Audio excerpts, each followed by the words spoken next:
Why men are doing more Botox? Well, Botox we know is safe. That's one reason.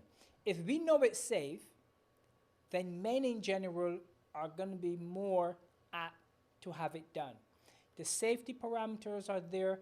Botox is safe, period. Another reason why men are doing Botox? Well, we are competitive. Men are competitive. We're competitive even against ourselves. We want to look good. We want to look better than our fathers did at our age.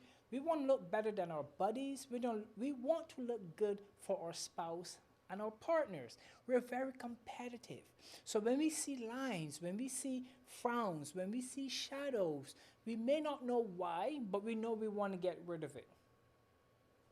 The third thing is men are becoming more aware of their visual aging.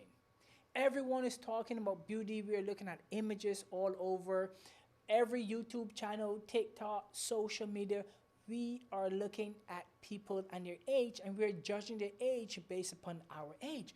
So again, that harkens us back to the competitive nature, but we're also so much aware of our own aging as men, maybe more so than our parents. Smartphone usage. Now the smartphone cameras have gotten so good that we can see every tiny detail. This smartphone usage is making us sometimes very conscious of our own aging.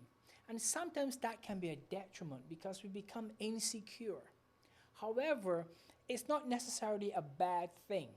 We live in a society where image is everything, whether you like it or not. It happens. For millions of years, we use sight to determine what we do next. So we use vision for everything, and we pick up on age based upon visual cues in the face. And lastly, social media. Social media have seen a boom in the last 5 to 10 years, especially with Instagram and TikTok, especially. And now you see we're having much more close-up images. Most cameras are now coming out 4K. You can see everything. That makes us more aware as well. So these 4 parameters that makes us as men do Botox are there, and they're not going anywhere. We will always do things to look better. Next, where do men like it most? I, for one, likes Botox in my forehead, glabella, and crow's feet. Why? It opens my eyes. I find that when men come to me for their Botox, they're getting it done on the forehead lines, because the forehead lines are one of the first areas that we see our dads. We see our parents, we see our fathers with those forehead deep furrows, and we don't want to get there that soon. So forehead muscles are one of the first places I find men doing their Botox. The second is going to be the crow's feet. Now crow's feet, when you smile, you're flashing these lines on the side. For men, again, it's not a matter of, well, we're getting old, we need Botox. No, it's a matter of what message are you sending with your visual cues.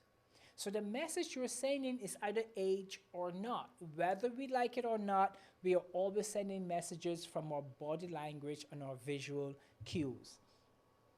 The third area is between the lines. These are called the glabellar lines. Those glabellar lines are formed because of the thickness of the skin, but also the strength of the muscle.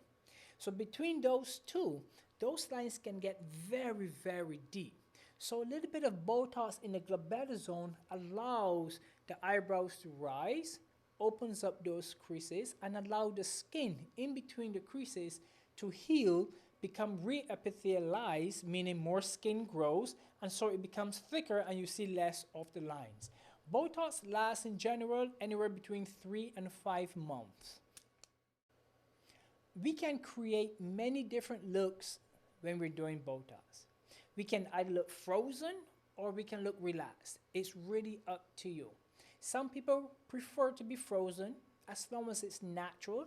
Some people prefer to have a lot of movement as long as it's natural. So doing Botox doesn't mean you have a frozen face. That's bad Botox. Doing Botox the right way means you will always look natural and you will always look your best. Now, let's talk about the cost. Should men be paying more for Botox than women? Not really. So Botox doesn't really work on the skin, doesn't really work on the muscle, it works on the nerve itself. So as it works on the nerve, it's reducing the electrical impulse that is given to the muscle to pull. When that occurs, then your skin doesn't move as much, and so you have less lines. Now, how much Botox you need determines the cost you're going to spend. So because you're a man doesn't mean you should be paying more. It depends on the landscape. How much area has to be covered for the Botox. So men in general have larger faces, so maybe their Botox might be slightly higher because the dosage has to be increased. But if you're a guy with an average size head, right, then your Botox should not cost more than a female just because you're a male. The third thing I want to talk about is skin thickness, because skin thickness is definitely related to how many lines we're going to see. If you have very thin skin, you may see 30 lines within the forehead. If you have very thick skin, you may see 1 or 2 deep lines within the forehead. So the thickness of the skin has a lot to do with how many lines you see and how those lines appear. So what causes the thickness of the skin to be more in others and less in some as well? Well, number one is genetics. Genetics is going to either allow your skin to be much thicker based upon your genetic code, or the next is UV radiation. So UV coming from the skin can actually hurt the skin, damage the skin, and cause the skin to be very thick in some areas. And as the skin thickens, so too does the line or the deep crevices thicken as well.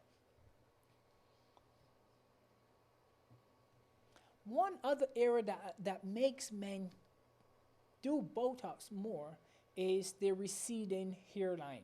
So even if you have a full head of hair, you still recede gradually. Everyone does. And as we recede, we see more of the forehead.